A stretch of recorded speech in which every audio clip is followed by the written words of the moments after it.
एक गांव में एक सेठ जी रहते थे। उनकी भी बहुत बड़ी खेती बाड़ी थी। सेठ सेठानी दोनों रहते थे। उम्र हो गई 70 साल, लेकिन अभी तक कोई संतान नहीं थी। तो गांव के सब लोगों ने एक दिन पंचायत में बैठे थे, तो सेठ जी से कहा, सेठ जी तुम्हारी इतनी एकड़ों जमीन है, तुम्हारे संतान तो कोई है नहीं, तुम्हारे आगे वंश में कोई है तो है नहीं। सेठ जी बोले, क्यों नहीं है? गांव के लोग बोले, कौन है तुम्हारे घर पर? तो अपने घर पर लेकर के गए तो छोटे से ठाकुर जी का एक मंदिर बना हुआ था। उनका नाम था कुंज बिहारी। बोले, ये है मेरे बेटा, कुंज बिहारी मेरा बेटा है, मेरी सारी संपत्ति इसी की है, मेरा सब कुछ इसी का है, ये मेरा बेटा है। तो गांव के बड़े बुजुर्ग सब हंसने लगे। बोले, अरे सेठ जी, आपकी भावना को प्रणाम करते हैं कि आप ठाकुर जी को अपना पुत्र मानते हो, लेकिन हम तो ऐसा कहेंगे कि एक बालक गोद ले लो। क्यों? 70 साल के आप हो गए, 10-20 साल में आपका काम पूरा हो जाना है, आपको जाना पड़ेगा। संपत्ति तो ठाकुर जी के नाम कर जाओगे, लेकिन तुम्हारा अंतिम संस्कार कौन करेगा? सेठ जी बोले, तुम लोगों का कौन करेगा? बोले, हमारे तो बेटा हैं, वही करेंगे। बोले, जैसे तुम्हारे बेटा तुम्हारा संस्कार करेंगे, ऐसे मेरा कुंज बिहारी मेरा संस्कार करेगा, मेरा कुंजो बेटा मेरे संस्कार करेगा।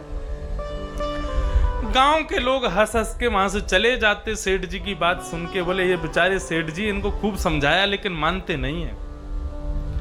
बंधुओं, 10-15 साल बाद जब सेठ जी की मृत्यु हुई, पूरा गांव इकट्ठा हुआ। सबने सेठ जी को अर्थी आदि बांध के उनको ले जाने लगे, राम नाम सत्य कहते हुए जा रहे थे। तभी बंधुओं, एक छोटा सा बालक रोता रोता आया और अर्थी पकड़ करके चल रहे लोगों की उंगली पकड़ के चलने लगा। कहने लगा, मेरे सेठ जी कहाँ चले गए, मेरे पिताजी कहाँ चले गए, मुझसे बहुत प्रेम करते थे, मुझसे बहुत स्नेह करते थे। उन सब लोगों ने सोचा कि ये कोई छोटा सा बालक है, ये कभी कभी सेठ जी के यहाँ जाता आता रहा होगा, सेठ जी इसको टॉफी वॉफी खिलाते रहे होंगे, बेचारा बहुत दुख मना रहा है आज। सब लोगों ने कहा, भैया देखो, सेठ जी की कोई संतान नहीं थी, लेकिन ये छोटा सा बालक जो शव यात्रा में आया हमारे साथ, इसी के द्वारा अंतिम संस्कार करवा दो सेठ जी का। छोटे से बालक ने अंतिम संस्कार किया ठाकुर जी का।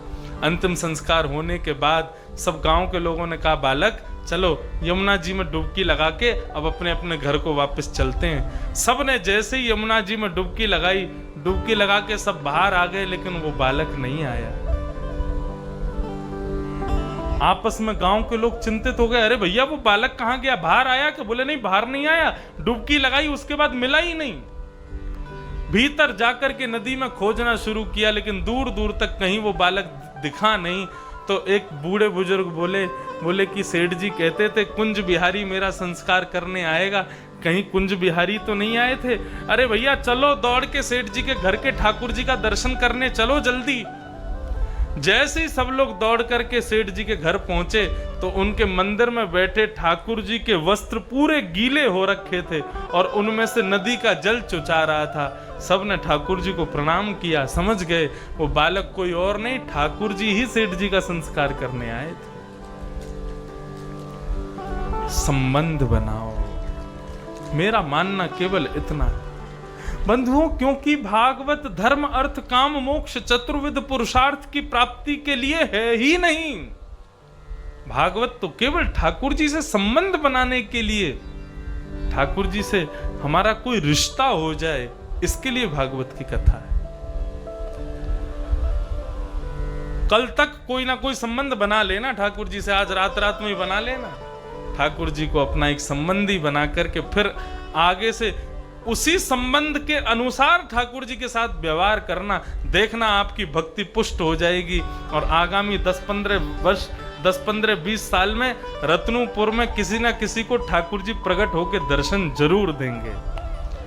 पूरे भिंड ग्वालियर जिले तक हल्ला हो जाएगा, महाराज रत्नपुर में ठाकुर जी प्रकट हुए, एक मैया को दर्शन दिया, एक भगत को दर्शन दिया। क्यों? संबंध के प्रभाव से ठाकुर जी प्रकट होते हैं।